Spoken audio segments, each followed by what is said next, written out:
Halo sahabat pendengar dimanapun Anda berada. Ribuan tahun sebelum Homer menulis Iliad, jauh sebelum kitab Kejadian dituliskan di atas perkamen, sebuah cerita sudah terukir di atas lempengan tanah liat yang basah. Ini bukan sekedar dongeng, ini adalah jeritan pertama umat manusia yang menyadari satu kebenaran mengerikan, bahwa kita semua akan mati. Bayangkan, seorang raja yang 2/3-nya adalah Tuhan dan 1/3-nya adalah manusia. Dia memiliki segalanya, kekuasaan, wanita, dan kekuatan fisik yang tak tertandingi. Namun, dia dihantui oleh ketakutan yang sama dengan yang Anda rasakan saat terbangun di tengah malam. Ketakutan akan ketiadaan. Namanya adalah Gilgamesh, dan perjalanannya mencari obat untuk kematian justru mengajarkan kita arti dari kehidupan itu sendiri. Selamat datang di Hikayat Tanah Liat. Mari kita putar waktu mundur ke 4.000 tahun yang lalu. Kita berada di Uruk, sebuah kota metropolis kuno di Mesopotamia, wilayah yang kini kita kenal sebagai Irak. Lihatlah tembok-temboknya. Batu bata yang dipanggang matahari menjulang tinggi melindungi peradaban di dalamnya. Tapi bagi rakyat Uruk, ancaman terbesar bukan datang dari luar tembok, melainkan dari dalam istana mereka sendiri. Gilgamesh adalah rajanya. Dia bukan pria biasa. Naskah kuno menggambarkannya sebagai sosok yang sempurna, perkasa, dan tahu segalanya. Namun kebijaksanaan bukanlah sifatnya saat itu. Gilgamesh adalah badai yang tak terkendali. Dia sombong, brutal, dan tak kenal ampun. Tidak ada anak lelaki yang dibiarkan bebas dari perbudakannya, dan tidak ada pengantin wanita yang aman dari nafsunya di malam pertama pernikahan mereka. Rakyat Uruk menderita. Mereka bekerja siang malam membangun kuil dan tembok demi ego sang raja. Dalam keputusasaan, mereka menengadah ke langit, berseru kepada para dewa, "Kalian yang menciptakan banting liar ini, kalian yang memberinya kekuatan, tidakkah ada yang bisa menandinginya agar kami bisa bernafas lega?" Para dewa mendengar tangisan itu. Dewa Anu, sang penguasa langit, memerintahkan Aruru, dewi keciptaan, untuk membuat tandingan bagi Gilgamesh, sebuah cerminan. Jika Gilgamesh adalah keteraturan kota yang korup, maka lawannya haruslah kekacauan alam yang murni. Maka, Aruru mengambil segumpal tanah liat, meludahinya, dan membentuknya di padang gurun. Lahirlah Enkidu. Dia bukan manusia beradab. Tubuhnya dipenuhi rambut kasar. Kekuatannya setara dengan lusinan pria. Enkidu hidup bersama kawanan kijang, memakan rumput dan merusak perangkap para pemburu. Dia adalah kekuatan alam yang belum terjamah. Satu-satunya makhluk di muka bumi yang memiliki potensi untuk menghentikan arogansi Gilgamesh. Di istana Uruk, Gilgamesh belum menyadari bahwa takdirnya telah lahir di hutan belantara. Namun dia mulai bermimpi. Mimpi tentang sebuah meteor yang jatuh dan kapak yang berat. Ibunya, Ninsun, menafsirkan mimpi itu. Seseorang yang kuat akan datang. Engkau akan bergulat dengannya, namun akhirnya engkau akan mencintainya seperti saudara sendiri. Bagaimana cara menjinakkan manusia liar? Bukan dengan senjata, melainkan dengan godaan. Seorang pemburu yang frustrasi karena Enkidu selalu merusak perangkapnya, meminta bantuan Gilgamesh. Gilgamesh mengirim Shamhat, seorang pelacur kuil yang suci. Tugas Shamhat bukan sekedar merayu, tapi untuk memanusiakan Enkidu. Selama 6 hari 7 malam, Enkidu bersama Shamhat. Ketika Enkidu mencoba kembali ke kawanannya, hewan-hewan itu lari ketakutan. Enkidu telah berubah. Dia bukan lagi binatang. Dia telah memiliki kesadaran manusia. Shamhat berkata padanya, "Engkau tampan, Enkidu. Mengapa engkau berlari bersama binatang? Ikutlah aku ke Uruk. Di sana ada Gilgamesh yang kuat seperti banteng liar." Mendengar nama Gilgamesh, naluri Enkidu bangkit. Dia ingin menantang raja itu. Dia ingin membuktikan bahwa kekuatan alam lebih hebat daripada kekuatan kota. Momen itu tiba di sebuah pesta pernikahan di Uruk. Gilgamesh hendak mendatangi kamar pengantin wanita, menegakkan hak ius primae noctisnya yang kejam. Tiba-tiba, sesosok tubuh besar menghalangi pintu. Enkidu berdiri di sana, kakinya menapak kokoh seperti gunung. Mereka bertarung. Ini bukan perkelahian jalanan biasa. Ini adalah benturan dua demigod. Dinding-dinding kota berguncang, tiang-tiang pintu hancur lebur. Mereka bergulat seperti banting yang saling mengunci tanduk. Rakyat Uruk menonton dengan napas tertahan. Akhirnya Gilgamesh berhasil membanting Enkidu dengan satu gerakan terakhir. Keheningan menyelimuti Uruk. Gilgamesh berdiri di atas Enkidu, tapi dia tidak membunuhnya. Kemarahan di matanya memudar, digantikan oleh rasa hormat. Seumur hidupnya, tidak ada yang pernah bertahan melawannya selama ini. Enkidu pun mengakui kekuatan Gilgamesh. Dan di sanalah, di tengah debu pertarungan, terjadi sesuatu yang mengubah sejarah literasi manusia. Persahabatan pertama yang pernah dituliskan. Mereka berpelukan dan berciuman.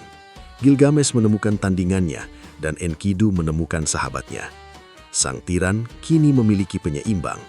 Dan bersama-sama, mereka merasa bosan dengan kedamaian. Mereka butuh petualangan. Mata mereka tertuju ke hutan cedar yang jauh, tempat tinggal monster bernama Humbaba. Mengapa manusia mencari bahaya? Gilgamesh berkata kepada Enkidu, manusia hari-harinya terhitung. Apapun yang dilakukannya hanyalah angin. Dia ingin mengukir namanya dalam keabadian melalui ketenaran. Target mereka adalah hutan cedar yang keramat, tempat para dewa tinggal yang dijaga oleh Humbaba, iblis dengan wajah mengerikan yang napasnya adalah api dan suaranya adalah air bah. Enkidu ragu. Dia mengenal hutan itu saat masih menjadi manusia liar. Dia tahu kengerian Humbaba. Siapa yang berani turun ke hutan itu? Tanya Enkidu.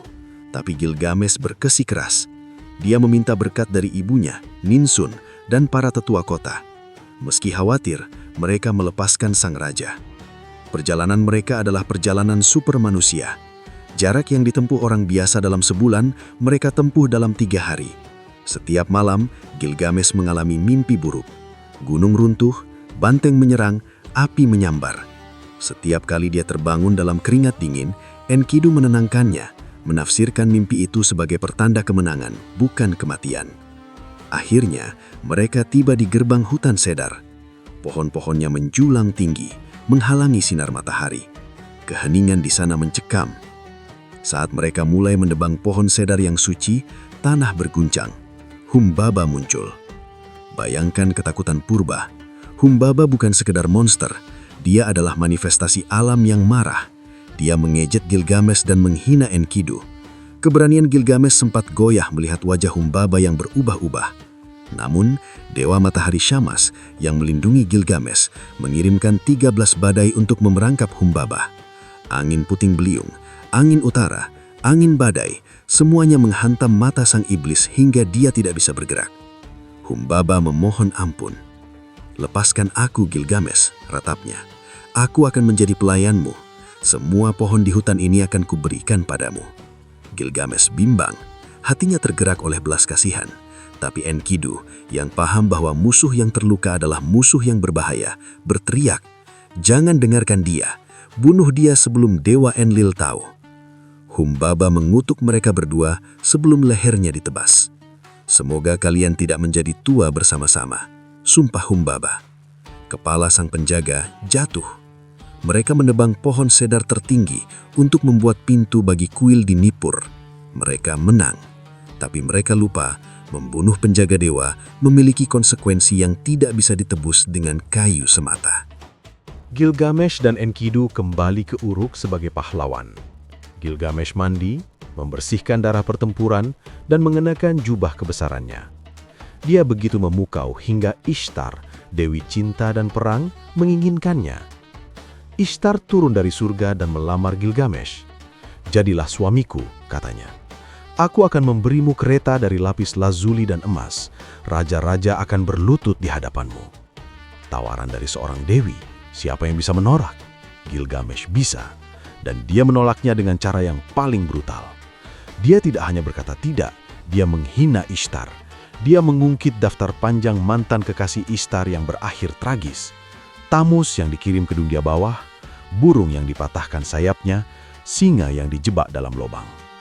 "Kamu adalah pintu yang tidak menahan angin," ejek Gilgamesh, sepatu yang menggigit kaki pemakainya. Murka seorang dewi yang ditolak adalah bencana alam.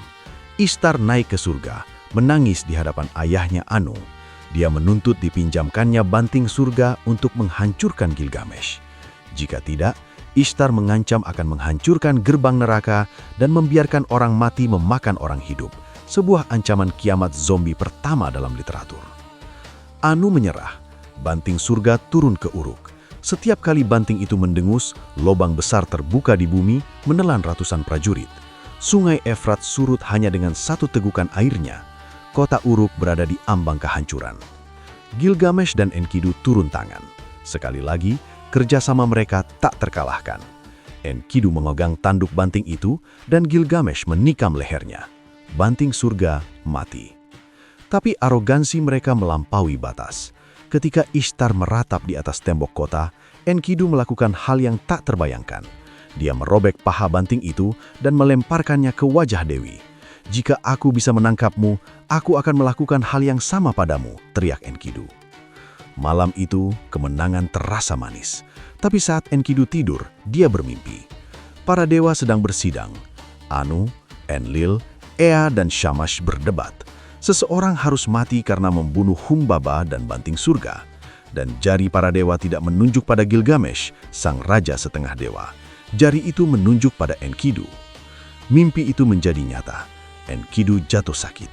Tubuhnya yang dulu sekuat batu karang kini layu di atas tempat tidur. Dalam demamnya, Enkidu mengutuk bintu kayu cedar yang mereka bawa. Dia mengutuk pemburu yang menemukannya. Dia bahkan mengutuk Shamhat yang membawanya ke peradaban. Tapi Dewa Matahari Shamash menegurnya dari surga. "Mengapa engkau mengutuk Shamhat? Bukankah dia yang memberimu roti raja? Bukankah dia yang memberimu Gilgamesh sebagai sahabat?" Enkidu terdiam. Kemarahannya berubah menjadi kesedihan. Dia menarik kembali kutukannya dan memberkati Shamhat. Selama 12 hari Enkidu meregang nyawa. Dia berkata kepada Gilgamesh, "Sahabatku, aku tidak mati secara terhormat di medan perang. Aku mati seperti pengecut di tempat tidur." Dan kemudian, nafas terakhir itu terhembus. Enkidu, sang manusia liar, telah pergi. Gilgamesh hancur. Dia menyentuh jantung sahabatnya, tapi tidak ada detak. Dia menutupi wajah sahabatnya seperti menutupi wajah pengantin. Raungan Gilgamesh terdengar seperti singa betina yang kehilangan anaknya. Dia memerintahkan seluruh Uruk berkabung. Patung emas didirikan, tapi ritual itu tidak cukup. Gilgamesh menolak menguburkan Enkidu. Dia duduk di samping jenazah itu berhari-hari, berharap tangisannya bisa mengembalikan nyawa. Dia menunggu dan menunggu hingga dia melihat seekor ulat keluar dari hidung jenazah sahabatnya. Realitas menghantam dia. Kematian itu nyata, kematian itu jorok, dan yang paling menakutkan, kematian itu tak terelakkan. Gilgamesh membuang jubah kerajaannya. Dia mengenakan kulit binatang. Dia meninggalkan istana, meninggalkan Uruk, dan lari ke padang rusa. Bukan karena dia gila, tapi karena dia sadar, jika Enkidu bisa mati, aku pun bisa mati, pikirnya. Ketakutan akan kematian mencengkram hatinya lebih kuat dari musuh manapun. Hanya satu harapannya, Utnapishtim, satu-satunya manusia yang selamat dari banjir besar di masa lalu dan diberi keibadian oleh para dewa. Gilgamesh harus menemukannya. Dia harus bertanya, bagaimana cara hidup selamanya. Perjalanan Gilgamesh bukanlah petualangan fisik, melainkan perjalanan menembus batas dunia. Dia tiba di Gunung Mashu, tempat matahari terbit dan terbenam yang dijaga oleh manusia kalajengking. Makhluk itu menatap Gilgamesh dan berkata, "Tidak ada manusia yang pernah melewati gunung ini. Di dalamnya ada kegelapan total selama 12 jam perjalanan." Gilgamesh tidak peduli. Dia masuk ke dalam terowongan gunung itu. Kegelapan menekannya. 1 jam, 2 jam, tidak ada cahaya. 7 jam, 8 jam, dia berteriak, tapi kegelapan menelannya. Akhirnya, setelah 12 jam, dia keluar menuju taman permata yang menyilaukan di tepi laut kematian. Di sana dia bertemu Siduri, sang pembuat anggur ilahi. Melihat Gilgamesh yang kurus, kotor, dan berwajah liar, Siduri mengunci pintunya, mengira dia pembunuh. Gilgamesh menceritakan kesedihannya, dan Siduri memberikan nasihat filosofis tertua di dunia. "Gilgamesh, kehidupan yang kau cari tidak akan kau temukan. Saat dewa menciptakan manusia, mereka menetapkan kematian sebagai bagiannya. Maka, makanlah, minumlah, menarilah. Sayangi anakmu, bahagiakan istrimu. Itulah takdir manusia." Tapi Gilgamesh menolak. Dia tidak mau sekedar hidup, dia mau tidak mati. Dia memaksa Siduri memberitahu jalan ke Utnapishtim. Dia harus menyeberangi lautan kematian bersama Urshanabi, sang pendayung. Setelah perjalanan yang mustahil, dia bertemu Utnapishtim sang jauh. Gilgamesh bertanya, "Wajahmu sama sepertiku. Apa bedanya aku dan kau? Mengapa kau abadi?" Utnapishtim menceritakan kisah banjir besar, kisah yang mirip dengan Bahtera Nuh. Bagaimana dia menyelamatkan kehidupan dan sebagai hadiah, Enlil memberinya keabadian. "Tapi siapa yang akan memanggil dewa untukmu, Gilgamesh?" tanya Utnapishtim. "Baiklah," tantang Utnapishtim.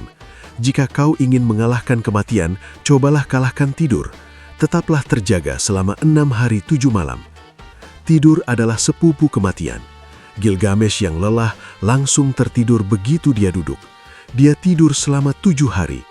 Istri Utnapishtim memanggang 1 roti setiap hari dan meletakkannya di sebelah kepala Gilgamesh. Ketika Gilgamesh bangun, dia melihat 7 roti, dari yang masih panas hingga yang sudah berjamur. Bukti bahwa dia gagal. Dia tidak bisa menaklukkan tidur, apalagi kematian. Gilgamesh gagal. Utnapishtim menyuruh Urshanabi memandikan Gilgamesh, membuang kulit binatangnya, dan memakaikannya jubah raja kembali. Dia harus pulang ke Uruk sebagai manusia fana. Namun istri Utnapishtim merasa kasihan. Dia membisikkan rahasia kepada Gilgamesh. "Ada tanaman di dasar laut. Duri-durinya menusuk, tapi jika kau memakannya, kau akan kembali muda." Harapan menyala kembali. Gilgamesh mengikat batu berat di kakinya, melompat ke dasar laut dan mengambil tanaman itu. Tangannya berdarah, tapi dia berhasil. Dia tidak memakannya langsung. Dia berkata, "Aku akan membawanya ke Uruk. Aku akan memberikannya pada orang tua di sana untuk dimakan lebih dulu, baru kemudian aku memakannya." Di sini kita melihat perubahan Gilgamesh. Dia bukan lagi tiran egois. Dia memikirkan rakyatnya. Tapi takdir berkata lain. Dalam perjalanan pulang, saat Gilgamesh mandi di sebuah mata air, seekor ular mencium bau tanaman itu. Ular itu mencurinya, memakannya, dan seketika itu juga kulit lamanya terkelupas. Ular itu menjadi muda kembali. Gilgamesh menangis. Duduk di tepi air, air matanya mengalir. Semua usahanya sia-sia. Keabadian hilang dicuri binatang melata. Dia kembali ke Uruk dengan tangan kosong. Tapi saat dia mendekati kota, dia berhenti. Dia melihat tembok Uruk yang megah. Dia melihat kebun-kebun kurma, kuil-kuil, dan fondasi yang dia letakkan. Gilgamesh berkata kepada Urshanabi, "Naiklah ke tembok Uruk, periksa terasnya, lihat batu batanya, bukankah itu dipanggang dengan sempurna?" Di saat itulah Gilgamesh sadar, dia tidak akan hidup selamanya dalam daging, tapi dia akan hidup selamanya melalui apa yang dia bangun, karyanya, kotanya, dan kisah yang dia tuliskan di atas batu. Gilgamesh mati sebagai manusia, tapi epos Gilgamesh, cerita tentang ketakutan, pertemanan, dan pencarian makna hidup ini masih kita bicarakan 4.000 tahun kemudian. Dia mendapatkan keabadiannya, bukan dengan menjadi dewa, tapi dengan menjadi manusia sepenuhnya. Terima kasih telah mendengarkan.